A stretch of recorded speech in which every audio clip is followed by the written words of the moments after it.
വിവാഹം കഴിഞ്ഞ് 10 വർഷങ്ങൾക്ക് ശേഷം എനിക്ക് എന്റെ ഭാര്യയോടുള്ള താല്പര്യം നഷ്ടപ്പെട്ടു തുടങ്ങി.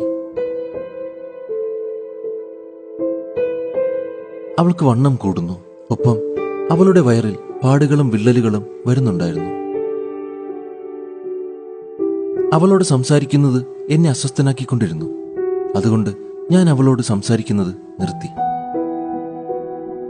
എന്റെ കൂടെ ജോലി ചെയ്യുന്ന റോസിയുമായി ഞാൻ പ്രണയത്തിലായി.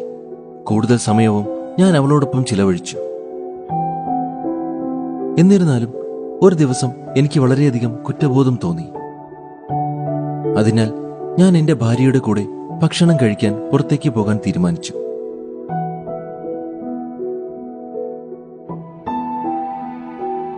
ഞാൻ വീട്ടിലെത്തിയപ്പോഴേക്കും അവൾ വെറും സാധാരണ വസ്ത്രം ധരിച്ച് വീട്ടുജോലികൾ ചെയ്യുകയായിരുന്നു. അവൾ വളരെ പ്രായമായതുപോലെയും വൃത്തികെട്ടതുമായി എനിക്ക് തോന്നി. അതിനാൽ എനിക്ക് അവളുടെ കൂടെ എങ്ങോട്ടും പോകാൻ തോന്നിയില്ല. ഞാൻ അവളോട് പറഞ്ഞു, എനിക്ക് ഇനി നിന്റെ കൂടെ ജീവിക്കാൻ താല്പര്യമില്ല. അവൾ ചോദിച്ചു, ഞാൻ എന്ത് തെറ്റാണ് ചെയ്തത്? ഞാൻ അവളോട് പറഞ്ഞു, നിന്നെ വിവാഹം കഴിച്ചതാണ് ഞാൻ ചെയ്ത ഒരേ ഒരു തെറ്റ്. എന്നിട്ട് ഞാൻ അവളോട് പറഞ്ഞു, വൈകാതെ തന്നെ നീ ഒരു കണ്ണാടിയുടെ മുന്നിൽ പോയി നോക്കൂ. നിന്റെ ശരീരവും സൗന്ദര്യവും എത്രമാത്രം വികൃതമായിരിക്കുന്നു എന്ന് നീ തന്നെ കണ്ട് മനസ്സിലാക്കൂ.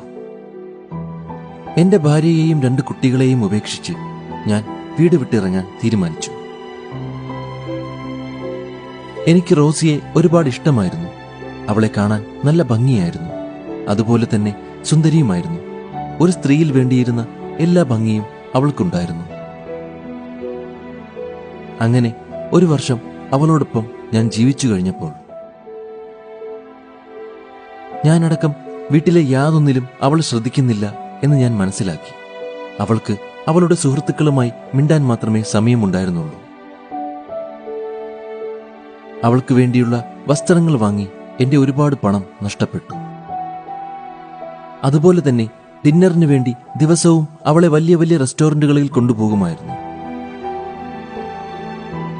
എന്റെ സമ്പാദ്യം മുഴുവൻ പതിയെ പതിയെ അപ്രത്യക്ഷമാകുന്നത് ഞാൻ കണ്ടു. അവസാനം പണമെല്ലാം നഷ്ടപ്പെട്ട് എന്റെ കമ്പനി തകർന്നു. എന്റെ കയ്യിൽ ഒന്നുമില്ല എന്നറിഞ്ഞ റോസി എന്നെ വിട്ട് വേറെ ഒരാളെ വിവാഹം കഴിച്ചു. അതറിഞ്ഞ് ഞാൻ തകർന്നുപോയി. ഏതൊരവസ്ഥയിലും എന്റെ കൂടെ ഉണ്ടായിരുന്ന എന്റെ കുടുംബത്തെ ഞാൻ ഓർക്കാൻ തുടങ്ങി. അവരെ ഒരുപാട് മിസ് ചെയ്യുന്നത് പോലെ എനിക്ക് തോന്നി. അങ്ങനെ 1.5 വർഷത്തിന് ശേഷം ഞാൻ എന്റെ പഴയ വീട്ടിലേക്ക് തിരിച്ചു പോകാൻ തീരുമാനിച്ചു. എന്റെ കുടുംബത്തെയും മക്കളെയും കാണാനായി. എനിക്ക് വേണ്ടി വാതിൽ തുറന്നു തന്നത് എന്റെ മകനായിരുന്നു. ഞാൻ അവനോട് ചോദിച്ചു, എന്റെ മോന് സുഖമാണോ? നീ ഇവിടെ എന്ത് ചെയ്യുകയാണ്? കണ്ടപാടെ ആരാണെന്ന് അവന് മനസ്സിലായി. അവൻ ചോദിച്ചു, ഞാൻ ഇവിടെ എന്താണ് ചെയ്യുന്നതെന്ന് കണ്ടില്ലേ? എന്നിട്ട് അവൻ എന്നെ ഒരുപാട് വെറുക്കുന്നുണ്ടെന്ന് പറഞ്ഞു. അതും പറഞ്ഞ് അവൻ വീടിനകത്തേക്ക് ഓടിപ്പോയി. എന്റെ മുൻ ഭാര്യയെ വളരെ സുന്ദരിയായിട്ട് കാണപ്പെട്ടു. ഞാൻ അവളെ സ്നേഹത്തോടെ നോക്കിയത് കൊണ്ടാണ് എനിക്കങ്ങനെ തോന്നിയത് എന്നെനിക്ക് മനസ്സിലായി. അവൾ വീട്ടുജോലികളിൽ തിരക്കിലായിരുന്നു.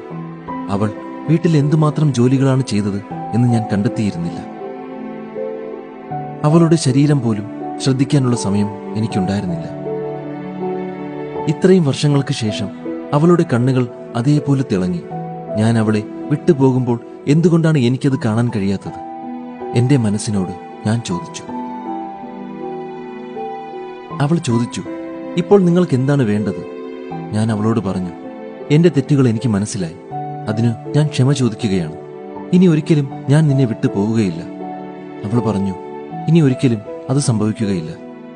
ഞങ്ങൾക്ക് നിങ്ങളുടെ പരിചരണം ഏറ്റവും കൂടുതൽ വേണ്ട സമയത്ത് നിങ്ങൾ ഇവിടെ ഉണ്ടായിരുന്നില്ല. എന്നാൽ ഇപ്പോൾ ഞാൻ വേറെ ഒരാളുടെ ഭാര്യയാണ്. എന്റെ എല്ലാ കുറവുകളും അറിഞ്ഞ് അദ്ദേഹം എന്നെ ഒരുപാട് സ്നേഹിക്കുന്നു. ഞാനിപ്പോൾ 4 മാസം തികഞ്ഞ ഗർഭിണിയാണ്. അതുകൊണ്ട് ദയവായി നിങ്ങൾ ഈ വീട്ടിൽ നിന്നും പുറത്തു പോവുക. അതും പറഞ്ഞ് അവൾ വാതിൽ കൊട്ടിയടച്ചു. എന്നിരുന്നാലും അവളുടെ വാക്കുകൾ എന്നെ ഒരുപാട് വേദനിപ്പിച്ചു. അവൾ പറഞ്ഞത് ശരിയാണെന്ന് എനിക്കറിയാം. ഞാൻ ഒരിക്കലും അവളുടെ സ്നേഹത്തെ വിലമതിച്ചിരുന്നില്ല. കാരണം ഞാൻ വിചാരിച്ച സ്ത്രീകളെ പോലെ അവൾ വേണ്ടത്ര സുന്ദരിയായിരുന്നില്ല എന്നാണ്. എന്റെ നല്ല സമയത്തും ചീത്ത സമയത്തും അവളോടൊപ്പം ഉണ്ടായിരുന്നിട്ട് കൂടി ഞാൻ അവൾക്കൊരിക്കലും നല്ല പരിചരണം നൽകിയിട്ടില്ല. എന്റെ സ്വന്തം കൈകൾ കൊണ്ടുതന്നെ ഞാൻ എന്റെ കുടുംബത്തെ നഷ്ടപ്പെടുത്തി. അവൾ അവളുടെ പുതിയ ഭർത്താവുമായി സന്തോഷമായി ജീവിക്കും എന്ന് ഞാൻ വിശ്വസിക്കുന്നു.